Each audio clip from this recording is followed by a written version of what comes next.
YouTube? It's your boy, Blue Blood Sports TV, back at y'all with another one. So, two-time welterweight world champion, superstar boxer, Showtime Shawn Porter, who's a surefire future Hall of Famer and is now retired after his November 20th showdown with undefeated 3-division world champion, former junior welterweight undisputed world champion, currently the WBO welterweight world champion, who is widely considered by many to be the number one best pound-for-pound boxer in the world, and Terrence Boyd Crawford. In that fight, Terrence Crawford, he dropped Shawn Porter twice in the 10th round, and ultimately Shawn Porter's father, trainer, and manager, Kenny Porter, he waved the white towel. He saw enough. Okay, so with that said, Shawn Porter went into retirement, but Shawn Porter also has his podcast. He's also, a commentator. He's an analyst on The Zone as of recent. He's an analyst on Fox. He's an analyst for Showtime, and he has his own podcast, the Porterweight Podcast. On his Porterweight Podcast, he discussed the highly anticipated unification showdown that's coming up, more than likely end of February, March, between undefeated, unified, welterweight, WBC, IBF world champion, superstar boxer who's widely considered to be top 3 best pound-for-pound fighters in the world, and is a former rival foe of Errol Spence, of Shawn Porter, that being none other than Errol the True Spence Jr., who has 27 wins, no loss and no draws, 21 wins by way of knockout, 31 years of age, 5'9.5" with a 72-inch arm reach. He'll be facing Cuban star boxer, who's the WBA, World Boxing Association's welterweight super champion, and he is 27 wins, 4 losses, no draws, 12 wins by way of knockout, 35 years of age, 5'9.5" with a 69-inch arm reach. Like I said, that fight looks like it's going to take place around that late February, early March, maybe middle of March time in a unification bout. So Shawn Porter was asked about this fight. Why? Because Shawn Porter, he faced Yordenis Ugas. He defended his WBC title against Yordenis Ugas back in March of 2019, in which Shawn Porter, he won a split decision over Yordenis Ugas. And many people thought Yordenis Ugas won the fight. Many people thought he did enough to edge out the fight. But nonetheless, Shawn Porter, he got the victory, and he went immediately after that fight into a September showdown with Errol Spence Jr. in a unification bout, in which he lost to Errol Spence Jr. a split decision. So he beat Yordenis Ugas split decision, and then he lost a split decision to Errol Spence Jr. in a tightly close contested fight, in which Shawn Porter was knocked down in the 11th round, and Errol Spence clearly dominated the 12th round to secure the victory and to secure the WBC and the IBF titles. Okay, and many people attest to Shawn Porter's performance and what Shawn Porter didn't do against Yordenis Ugas, and what Shawn Porter did do against Errol Spence Jr. that saw him, perform differently against Ugas opposed to differently against Errol Spence.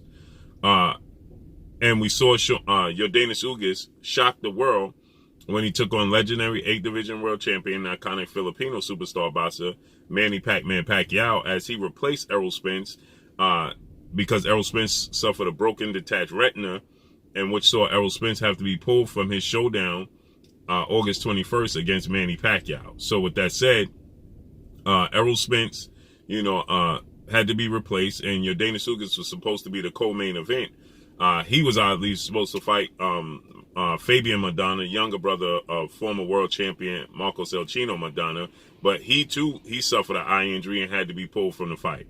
And so Yordenis Ugas got the opportunity to fight Manny Pacquiao, and he won a unanimous decision, and he clearly outclassed Manny Pacquiao in that fight. Now, obviously, a lot of people, they pointed to Manny Pacquiao's long, extensive layoff. He had been out the ring since July of 2019, since he beat former unified welterweight world champion superstar boxer Keith one-time Thurman for Keith Thurman's WBA title. Keith Thurman had held the WBC title, but lost it due to inactivity. Thus the reason why Shawn Porter fought Danny Garcia for the vacant WBC title, and Shawn Porter won the fight. Then he fought Yordenis Ugas. Okay, so Yordenis Ugas, he gets overlooked. Okay, Yordenis Ugas, he beat guys like Omar Figueroa, Mike Dallas Jr. He beat Ray Robinson, Thomas Delorme, okay?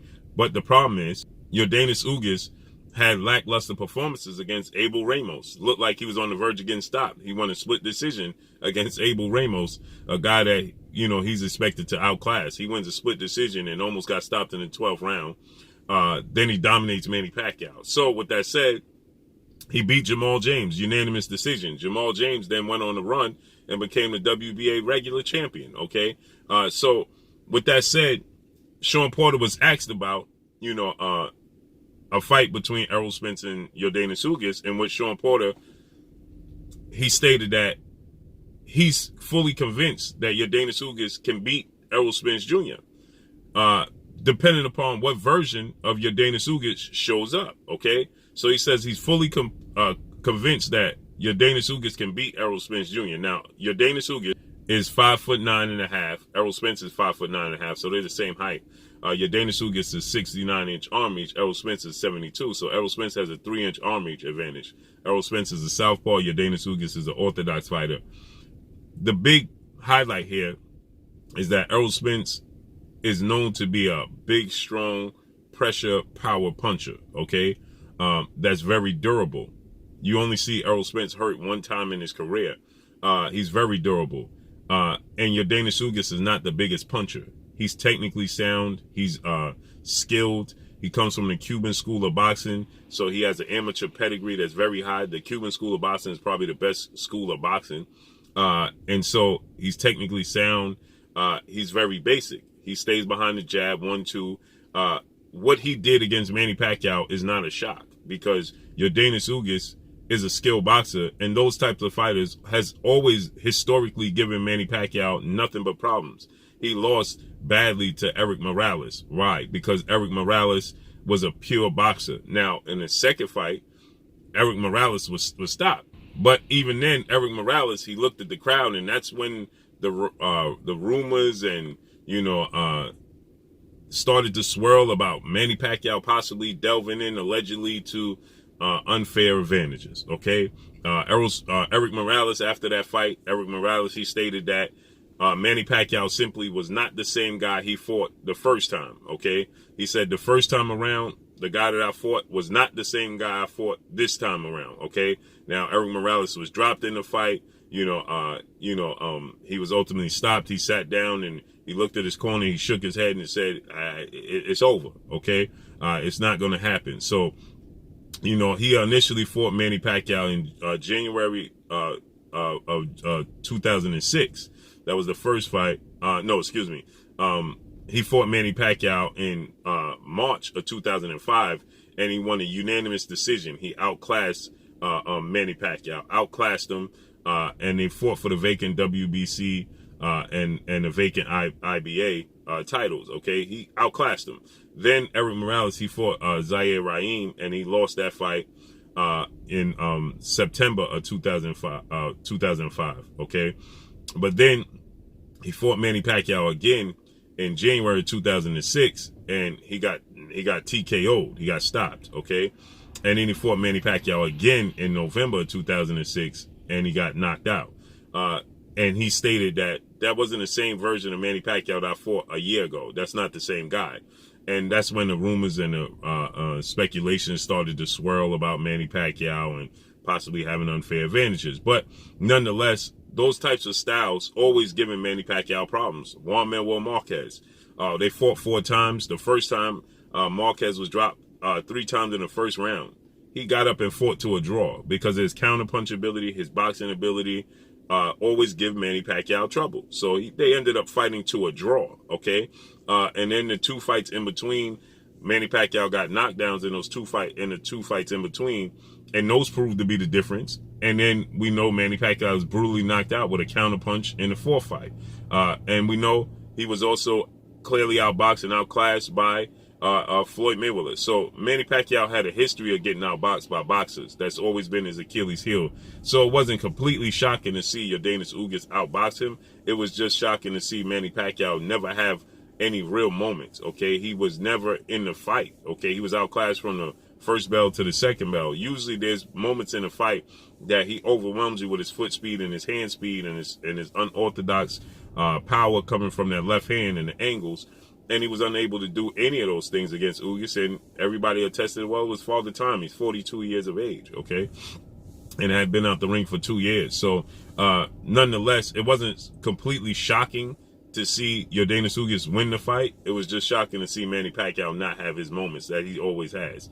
So with that said, Manny Pacquiao's a southpaw, okay? And Errol Spence is a southpaw. But Errol Spence is a big, strapping, technically sound, technically skilled, disciplined southpaw, okay, that uses the jab. He's a completely different southpaw than that of Manny Pacquiao. Manny Pacquiao uses his foot speed and hand speed to get his left hand through. He's left hand dominant. Errol Spence is not. Errol Spence has a great jab. He has a right hook. He goes to the body relentlessly. And he's defensively way more sound than Manny Pacquiao. Now, is he Floyd Mayweather or Pernell Whitaker defensively? No. But he has a tight guard. He's hard to hit. And he's more athletic than people give him credit for, okay? And so Yordenis Ugas does have technically skilled boxing abilities. Jab, he's accurate with his punches. He picks his punches, but he does not have a lot of power. And because he does not have a lot of power, that's going to be the difference, because he's not going to be able to keep Errol Spence honest. Now, Errol Spence in the beginning, he'll pick and choose his way through, okay? He's strategic about his approach in the start of fights. But as the fight goes on and he gets comfortable because of his conditioning, you never see Errol Spence fatigued. Because of his conditioning, he'll start to wear down Yordenis Ugas and to start to break down Yordenis Ugas to the body, and he'll beat Yordenis Ugas. But Shawn Porter's perspective is that you just don't know what Yordenis Ugas you're going to get. And so now he's saying he's confident that Yordenis Ugas can win the fight.